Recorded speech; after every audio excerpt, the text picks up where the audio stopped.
उस पर बात की कि ये आम समाज के अंदर ये धारणा है कि देखिए आपको यदि कोई बुखार हुआ या फिर कहीं किसी भी तरीके का वायरल इन्फेक्शन है, फ्लू का इन्फेक्शन है, किसी भी तरीके की बीमारी है, तो लोग इंस्टेंट रिलीफ चाहते हैं, एकदम से आराम हो जाए। ये कहीं ना कहीं एक चीज़ है। और आयुर्वेदिक जब मेडिसिन की बात आती है तो लोगों के मन में यही एक जो सवाल है वो आता है कि आयुर्वेदिक दवाई बहुत देर में आपको आराम करेगी, इसलिए लोग एलोपैथी अपनाना चाहते हैं और कहीं ना कहीं उन्हीं का ज़्यादा जो प्रचलन है वो इसीलिए बढ़ा है। आज हमें आयुर्वेदा पे बात करनी पड़ रही है, उनके बारे में लोगों को जागरूक करना पड़ रहा है, तो कहीं ना कहीं ये कारण भी है। जी, बहुत आपने जो कहा कि आयुर्वेदिक दवाइयां धीमी गति से काम करती है, अभी पिछले जो एक्सपर्ट है उन्होंने बताया कि ऐसा नहीं है। आयुर्वेदिक दवाएं भी बहुत फास्ट काम करती है।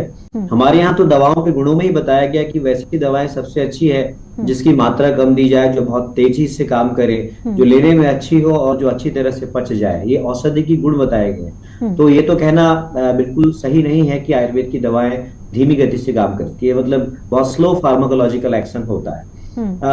अब दूसरी बात रही कि लोगों के अंदर जो चॉइस है, अगर बुखार है आपने बताया तो लोग वहां पर जाकर के तत्काल जो है इंस्टेंट रिजल्ट के लिए एलोपैथिक मेडिसिन लेते हैं। देखिए, चिकित्सा जो है वो समग्र रूप में अगर आप देखें तो एक जो चिकित्सा हमारी है वो उसमें सभी पद्धतियों का अपना एक महत्वपूर्ण रोल है। अगर हम ये कहें कि क्रॉनिक बीमारियों में, जैसा कि आपने एक लिस्ट बताया, उसमें जितना अच्छा आयुर्वेद काम करता है उसी प्रकार से इमरजेंसी मैनेजमेंट में एलोपैथ भी अच्छा काम करता है। तो हमें एक कंबाइंड वे अप्रोच रखने की जरूरत है। जिन बीमारियों में मॉडर्न मेडिकल साइंस काम नहीं करती है वहां पर आयुर्वेद को तवज्जो देने की जरूरत है।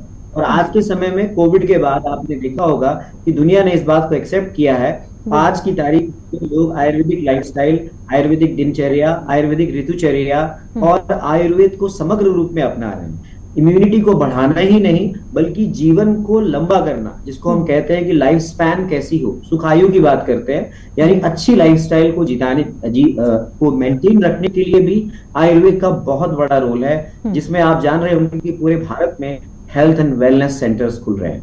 ये सब साबित करता है कि आप इलनेस पे खर्च करने से बेहतर है कि आप वेलनेस पे खर्च करें, और वेलनेस को आयुर्वेद सिखाता है। जी जी, ठीक है। जो हेल्थ इमरजेंसी की बात WHO की तरफ से कहीं ना कहीं वर्ल्ड लेवल पर की गई है, विश्व स्तर पर की गई है, और हमारे पास उस चीज़ का एक ऑप्शन अवेलेबल है और बहुत बेहतर ऑप्शन हम कहेंगे, विकल्प हम कहेंगे, वो अवेलेबल है। लेकिन डॉक्टर नवीन, देखिए उस चीज़ को हमें यहाँ पर कहीं ना कहीं उस चीज़ से बचने की या उससे आगे आने की ज़रूरत है कि आयुर्वेदा को आज भी लोग एक विकल्प के तौर पर देखते हैं।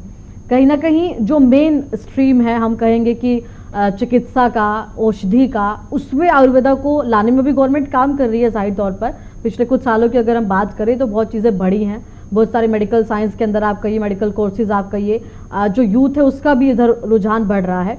लेकिन फिर भी अगर हम पर्सनल लेवल पर, नागरिक स्तर पर भी बात करते हैं, किस तरह से लोगों के अंदर से ये धारणा हम कहेंगे कि ये हटाना ज़रूरी है कि आयुर्वेदा भी एक मेन चिकित्सा पद्धति है और ऐसी चिकित्सा पद्धति है जो हजारों वर्षों से काम कर रही है।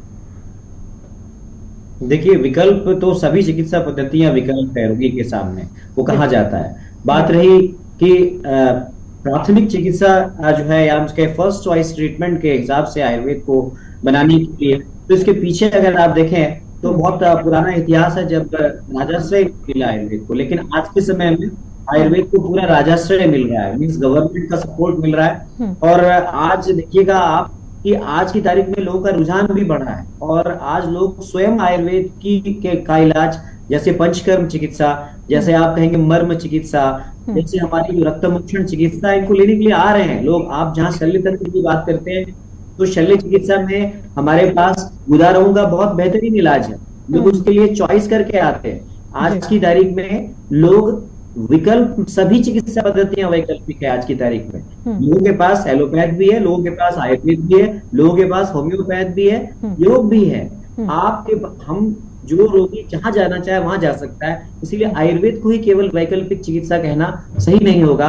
हम ये कह सकते हैं कि कुछ चीजों में इमरजेंसी मैनेजमेंट, मैं बार बार कह रहा हूँ, जहाँ आत्यायिक इमरजेंसी है वहां पर मॉडर्न मेडिसिन का अल्टीमेट रोल है। लेकिन क्रॉनिक डिजीज में, जैसे कि पैरालिसिस है, जैसे कि अभी बहुत सारे ऐसे, आप जानते हैं कि भारत मधुमेह का हब है। इस समय में मधुमेह का कोई इलाज एलोपैथ के पास नहीं है। वहां पर इन बीमारियों को हम लोग मैनेज करते हैं और मैनेज आयुर्वेद के ढंग से भी बेहतर किया जा सकता है। बहुत सारी बीमारियां हैं जो उम्र बढ़ने के साथ होती हैं, जेनेटिक प्रॉब्लम्स कहते हैं, उनमें एलोपैथ में भी वो लोग मैनेज ही करते हैं और आयुर्वेद में बेहतर ढंग से मैनेज किया जा सकता है। सबसे बड़ी बात यह है कि लंबे समय तक दी जाने वाली दवाओं का यहाँ दुष्प्रभाव नहीं है, वहां पर दुष्प्रभाव के चांसेस हैं। एक रोग के साथ साथ रोगी दूसरे रोग से पीड़ित होता है। इन सब माध्यमों से अगर हम आपके माध्यम से कहना चाहेंगे, लोगों में एक जागरूकता आ रही है और आने की जरूरत है। बिल्कुल।